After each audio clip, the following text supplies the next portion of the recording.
Hey Sophie, are you happy that the sky runs? Are you? I don't think you are. I don't think you care that much, do you? You don't really care that the car runs. It doesn't make any difference to you.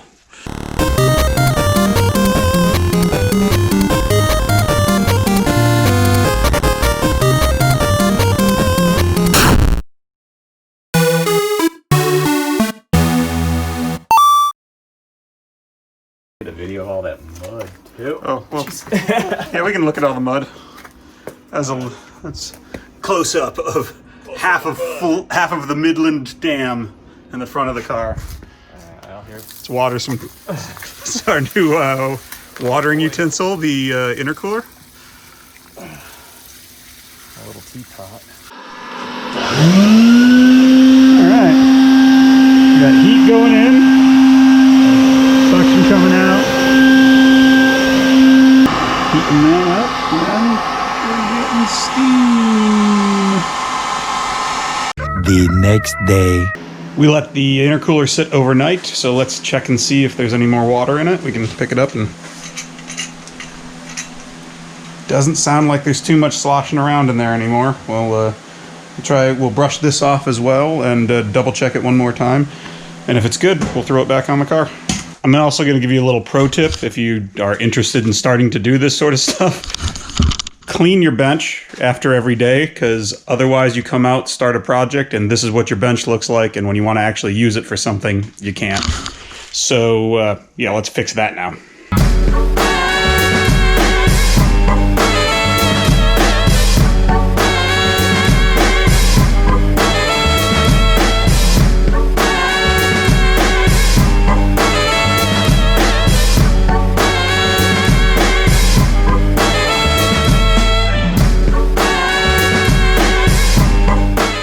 Next up, we're going to hit this car with a brush because we want to clean off a lot of just the loose dirt so that we can shop back that up as well. There's plenty up front underneath that air dam itself, and the air dam actually has quite a bit of dirt on it too. So let's go to town doing a little bit more cleaning so it's a little easier to get some of this dirt off and see where that leads us.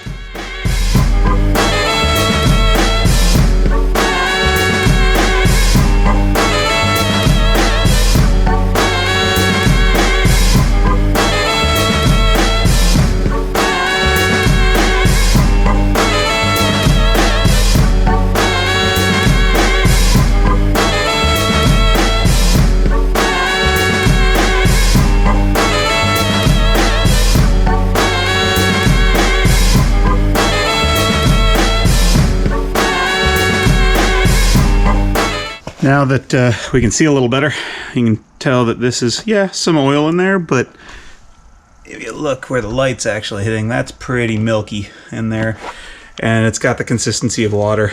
I mean, oil's not supposed to slosh around like that in a pan. Pretty wet in there. Our air box is pretty dirty too, and before we go sucking more dirt into the motor than's already in there, we should probably clean that out. So we just got to take the brush to this guy real quick, rinse it off, and then when I was pulling it off, I actually broke this as well, so we will try super gluing that back on. If the super glue doesn't hold, then we'll use some JB Weld.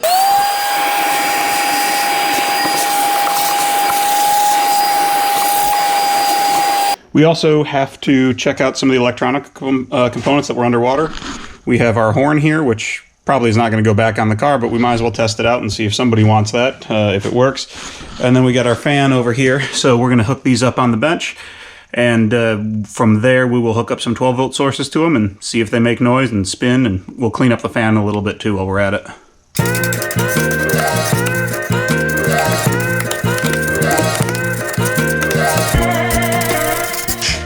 This fan is completely underwater, or at least pretty heavily underwater. There's dirt almost all the way to the top of it. That's because the radiator's a little lower on the car. So I'm gonna clean all the dust out first.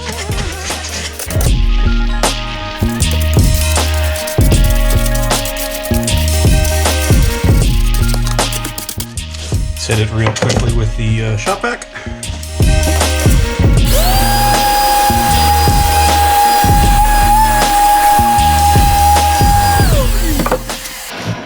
now I just need to get a couple of jumper leads for hooking it up to the battery.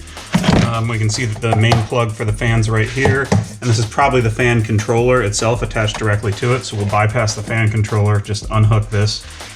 And once this is unplugged, just being a little difficult right now, maybe a little corrosion on the fan controller, so the fan controller might not work. We'll have to test that as well. Ooh, come on. There we go. So now we can see we got red and black on there, and then we just got to put some jumpers into those really quickly to our battery here and see what happens. All right, so what I have here is a lead that I got off of some old HID kit or something along those lines. It's got the plug for H3 or whatever the hell this plug is, but it's not needed normally because the ballast has it. So I have enough, it's not as heavy enough gauge to run this for very long. You want to make sure that you don't run it for very long if this actually does work. What I'm going to do is just snip this head off really quickly, clean these wires so that I can tap it to this, and then that way I can put the spades right in here with the junk wire that I got sitting around. So let's do that really quickly.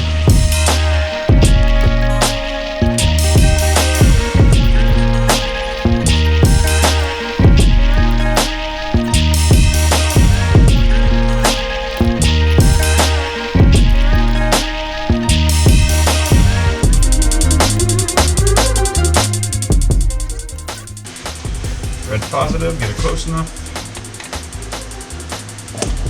We got a fan.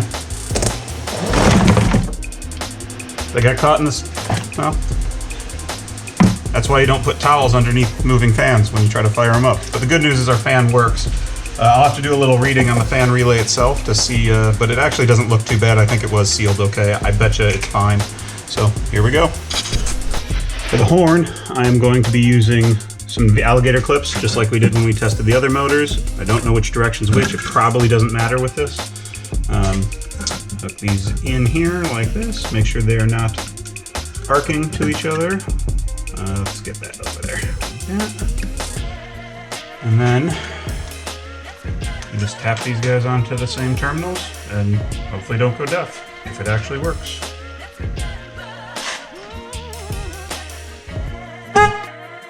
It works. I have lost the piece to the airbox. I know I kept it when I broke it, but I can't find it anywhere. So instead of working on the airbox, we're going to work on the interior, pulling that out so we can cut some holes to make the top and the trunk release easier. So let's get to town on that. I was going to originally check the fuel, and last night we tried to get this out, and there's some video of us attempting to, but this whole cage here, even after trying to smack it with hammers and having two people on it, we just couldn't seem to get it undone. So I hooked it back up, prayed that the water level wasn't this high. And if we look at it on the car level, I mean, the gas tank really is right at about the top of the tire level, so I don't think the water level came up that high, and the intake is even higher than that. So I'm probably okay, and considering the car actually did start last night, we probably are good there as well. So today it's just cleaning that up. The other thing is I'm probably going to either cut some holes for these guys so that I can close my trunk and pop the top. I'm either going to cut some holes in the back wall here just so that I have these running straight on through and I can pull them from inside of the car. Or the other option is I could actually wire back up the motors that we were looking at and did some testing on last time. But obviously the switching, somewhere in the switching that's shot, whether it's a relay or something like that, and I don't even know if I want to go through the mess of dealing with that. So I think what I'm going to do is probably just cut a hole. We're going to need to take the top down to make life a little easier here. So got to clean up, cut our little toolbox holder for the rear on, and then we'll just fold the top out of the way. Put some of these parts back that need to go back on the engine before we do that, and clean up a little bit more. And then once we fold that back, we should have clear access to everything back up here from the inside of the car. And then we can kind of lift and lower the roof to get access back here if we need it to see what we're doing as we pull that rear plastic off. Because the goal here is to get all of this plastic in the inside, that rear panel off completely.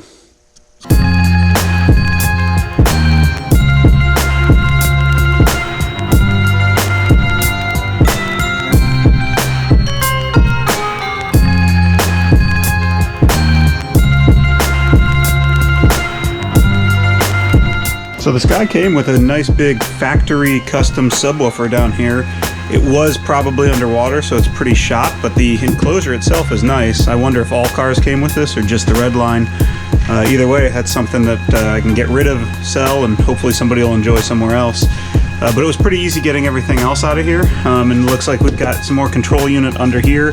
Maybe this is where my problem was, but this looks like it's the keyless entry system, actually, if we're looking at it, because it's got a couple of RF antennas going into the back of it.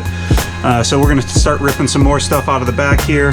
We may put our plastic back in before we, actually complete this thing, but for now, this is what we're going to do. I think this is a 10 mil here, and that looks like 2 more 10 mils on the bottom, so let's get a 10 mil wrench, unplug the wiring that's attached to this physically, and then we can zip this subwoofer off.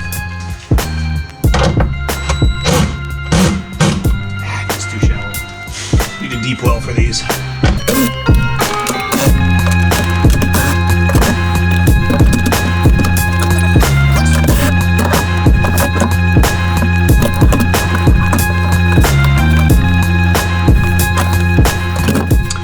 We've got a little plug here, and it looks like it's either press in here, but it's on this little catch. So I think if I can pull the catch up and off the plastic, it might come out a little easier. I don't know if that clip's gonna come off though. And can't quite get my finger around it. Let's put the camera down.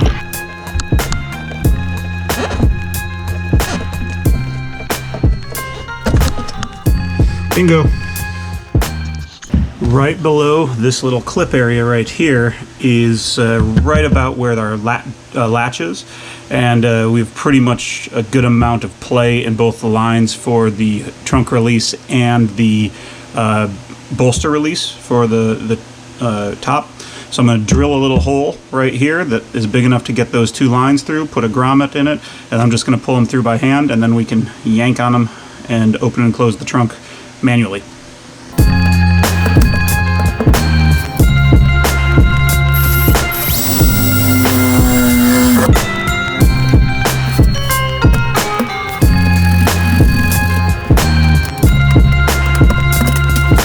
Looks like we gotta go a step bigger or 2 to be able to get both lines through there.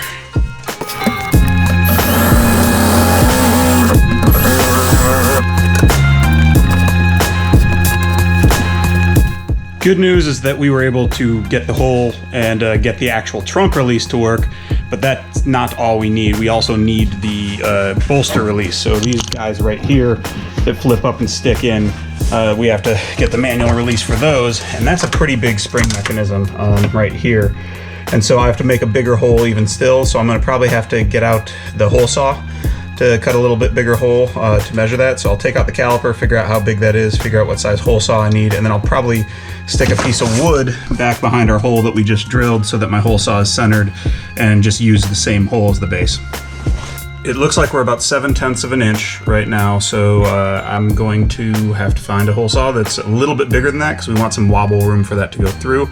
We'll go look through my stack of hole saws and see what I can find.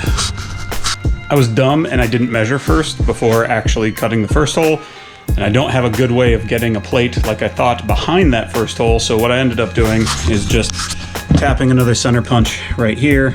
My finger is above this one. We're going to eat into that hole a little bit. The good news is that this is sealed to the trunk when the trunk is closed, so it's not like we have to worry too much about, environmental. There's about 1 million holes back here that are happening, and so we're going to tap a new hole a little bit higher, but I'm going to use a 1-inch hole saw to do that so that we can fit both of our lines through it.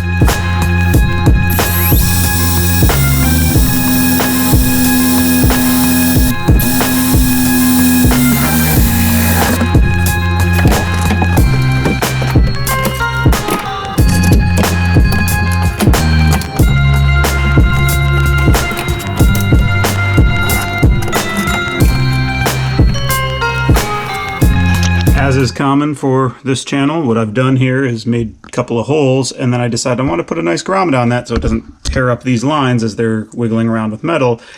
But first I said, oh, I'm not going to put a grommet, I'm just going to pound these things in, and now they're not square anymore. So now I got to get out the needle nose and undo the pounding that I did so I can get the grommet on there. Whee!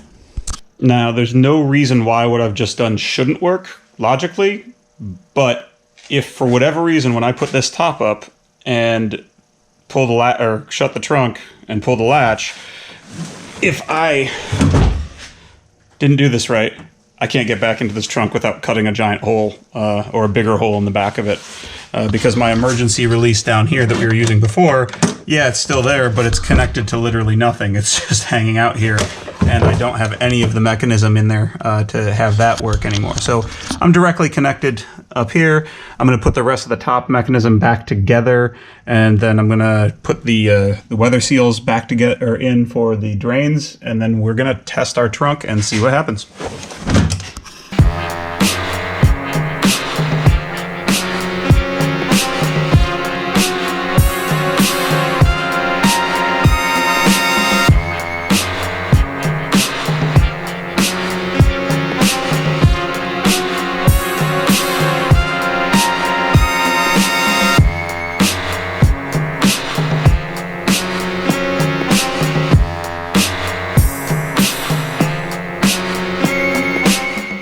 Cross your fingers, I didn't screw up.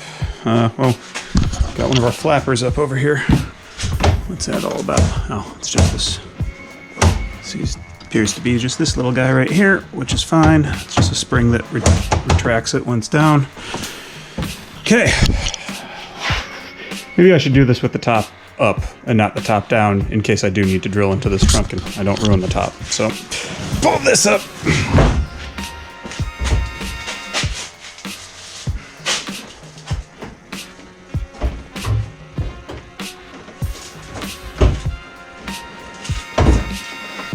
And here we go. Trunk is closing. Everything clears.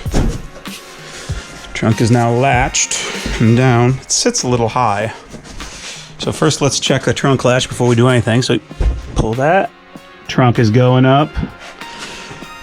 Awesome. And then let's put our bolsters back in. These guys just press down into there.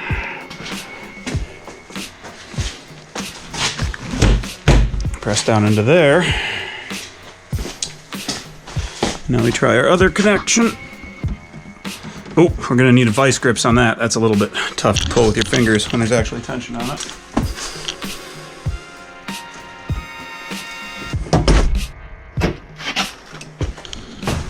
Both bolsters up. Success. We have a few things left to do before we can actually fire the car up and see if we can take it for a quick spin around the circle. I got to put the fan back in here. We have to check and see if I've got some Dex-Cool, some coolant to throw in there because we are looking a little low.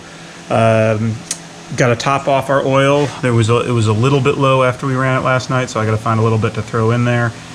Put our intercooler back in up in front, and that's all we really need to do to see if it actually runs. So I think first is the intercooler. We'll get that back in place, connect up our charge pipes, connect up our turbo pipes, everything along those lines, and then continue on.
when you're tightening both, don't tighten them down all the way before you tighten up anything else on the other side. Because if it doesn't line up right, you gotta go loosen it. Next, we got the charge pipes that need to go back on. Let's see, which way does this one go? I believe like this. Yep, and it's got both ends on it already, so let's double check. I know I had one on the intercooler itself. Oh, actually I took it off. It's sitting on the tire. So we can just connect this guy right up.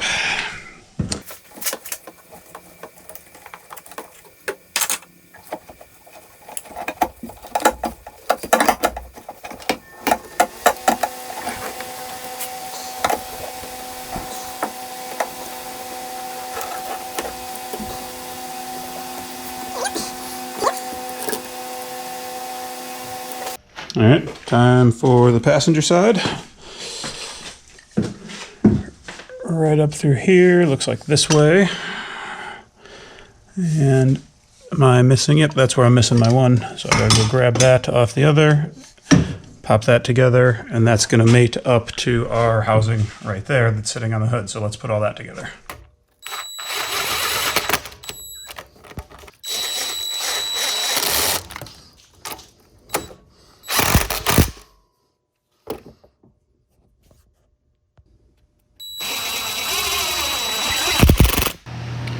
Well, last night, Tommy decided to super glue this little clip back on, and it actually seems to be holding okay. We will check and see how it holds up once we actually put the ring on it, but what that is actually the feedback here. So, positive crankcase case ventilation, so coming out of the valve cover, and then it goes back into the intake that then gets sucked into the turbo, and on the intake side.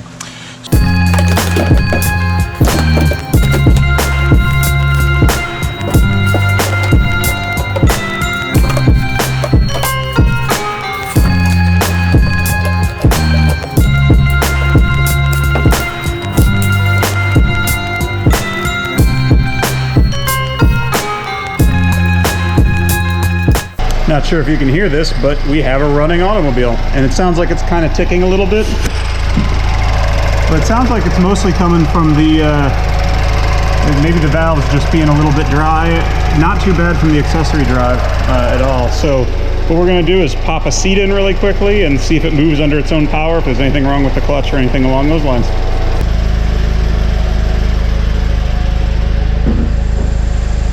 All right, we got one more thing to do before we pull out here. I'm gonna zip tie up my fender liner to the mount here so it just doesn't suck it up underneath, and I'm going to put another zip tie under there, and then we're going to give this thing a test drive.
I would say that's a rousing success. Car runs. The car actually runs seemingly okay. It's got some valve ticks, so we might have to do a lash on it to see what's going on there. It also has probably some pretty wet oil in it still, so we're gonna only run this for a little bit and then take it back out. Probably should have strapped down the battery before I started doing donuts too, because it's just sticking out of the car. But hey, I'll take it, man. That's all for today. We'll check in next time.